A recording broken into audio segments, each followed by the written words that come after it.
بسم الله الرحمن الرحيم، والصلاة والسلام على أشرف المرسلين. بجد ترحيب بيكم على قناة أبرار التعليمية والتجارية. هكون معاكم النهاردة محاسبة هبة فتحي من قناة أبرار. طبعا دي مراجعة سكرتير عربي نظري وعملي بإذن الله. طبعا الامتحان يعتبر في اليوم الرابع من الامتحانات حسب جدول السنة دي اللي هو الموافق 31/5. شعبة إدارة وتأمينات هيمتحنوا سكرتاري عربي، وشعبة التسويق هيمتحنوا سوق أوراق مالية، وشعبة قانونية هيمتحنوا لوائح مالية وإدارية. ونشوف هناخد مجموعة من الأسئلة المهمة قوي في مادة سكرتاري عربي. يلا بينا هناخد مجموعة من الأسئلة هنبتديها بإذن الله أسئلة نظري عشان مفيش وقت إن احنا نراجع كل المادة دي، فنبتدي إن شاء الله ناخد أكمل. السؤال الأولاني بيقول: يقوم قسم الحسابات الجارية بفتح نقط ونقط ونقط. طبعا بفتح الحسابات الجارية الدائنة والحسابات الجارية المدينة والحسابات الجارية بالعملات الأجنبية سواء دولار أو يورو أو أي عملة أجنبية متعارف عليها. السؤال الثاني: من خصائص خطاب الضمان نقط أنه تعهد كتابي يصدره بنك بناء عن طلب العميل. السؤال رقم 3: السهم جزء من نقط بينما السند جزء من نقط.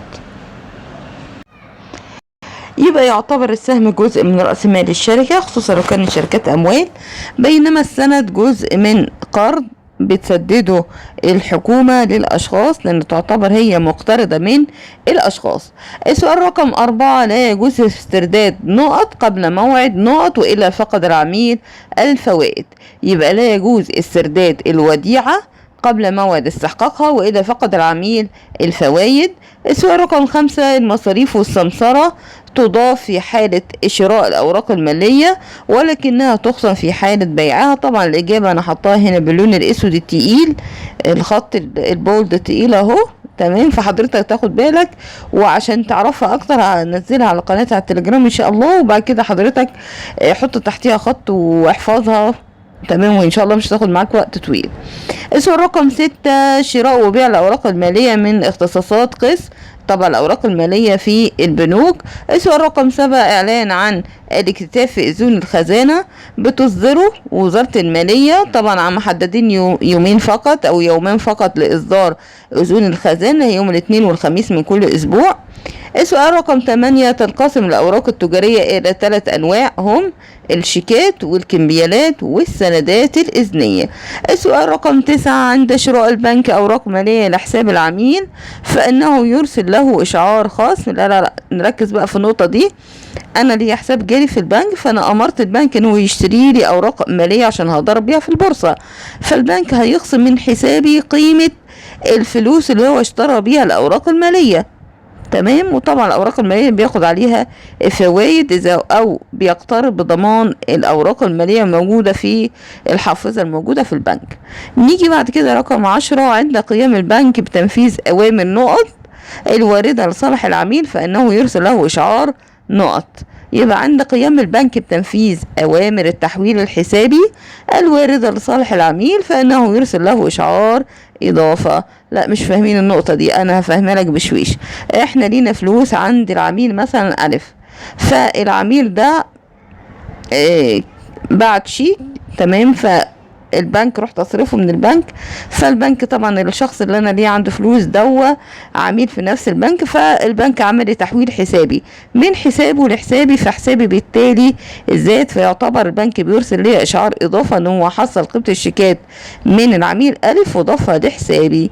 رقم 11 السؤال: يلا بينا كوبون السهم يستحق ربح تتغير قيمته سنويا بالزياده والنقص ولا يمكن خصم قيمته لدى البنك.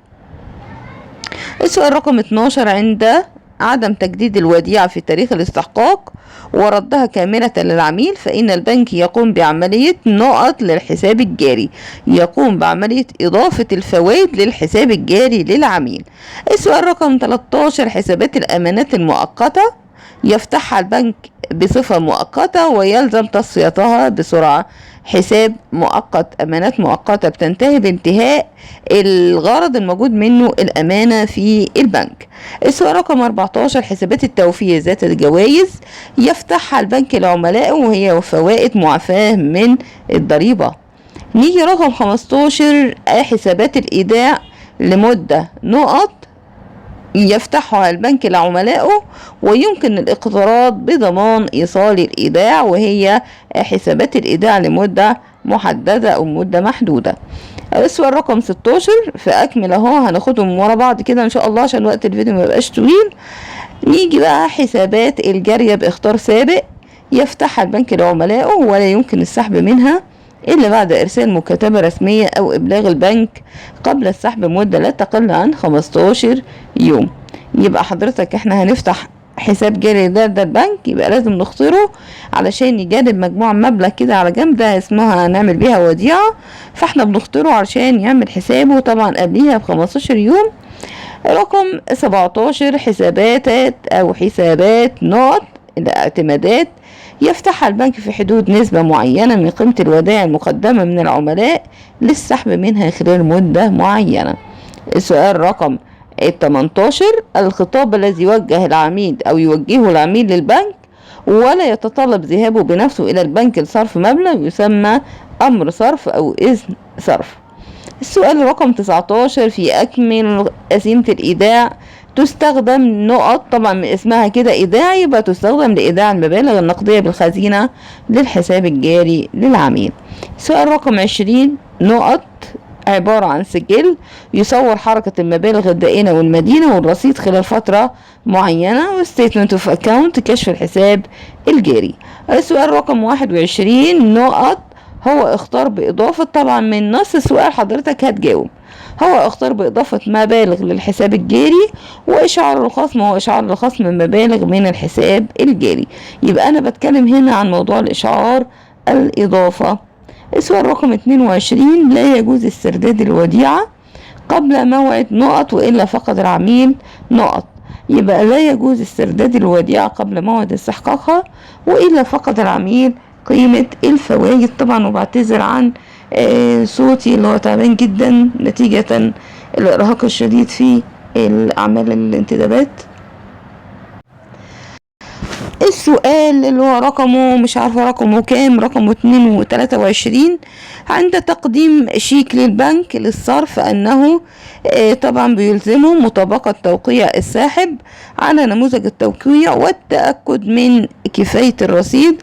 يبقى حضرتك لو حاطط فلوس في البنك فالبنك بيلزمك ب3 توقيعات مختلفة علشان يطابق التوقيع بأي حاجة متوقعة بإيدك، علشان يتأكد ان هو فعلا الشيك ده حضرتك اللي كاتبه مش مدسوس عليك او مزور، ونتأكد كمان ان رصيد كفاية علشان نصرف منه او الشيكات الخارجة من حسابك. نيجي سؤال رقم 24 فتح حساب التوفير للعملاء يتيح لهم فرصة السحب والإيداع في أي وقت مع احتفاظهم بحقهم في الفوائد. طبعا حسابات التوفير اللي بتبقى في مراكز البريد البوسطة او بتبقى في البنوك دي بتبقى فيها حرية سحب وإيداع، عكس الودايع بتبقى ليها مدة محددة، بتبقى وديعة مربوطة لمدة محددة، طبعا بتاخد وقت طويل قوي، احيانا بتبقى 10 سنين على حسب المدة، بيبقى اختياري بالنسبة للعميل.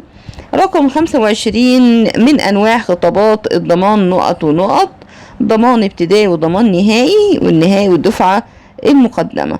السؤال رقم 26 إشعار نقط هو اختار بإضافة، طبعا احنا قلناه دوت. السؤال رقم 27 من أهم أعمال قسم الحسابات الجارية قلناه برضو. السؤال رقم 28 حركة الحساب أو كشف الحساب يبين حركة المبالغ الدائنة والمدينة.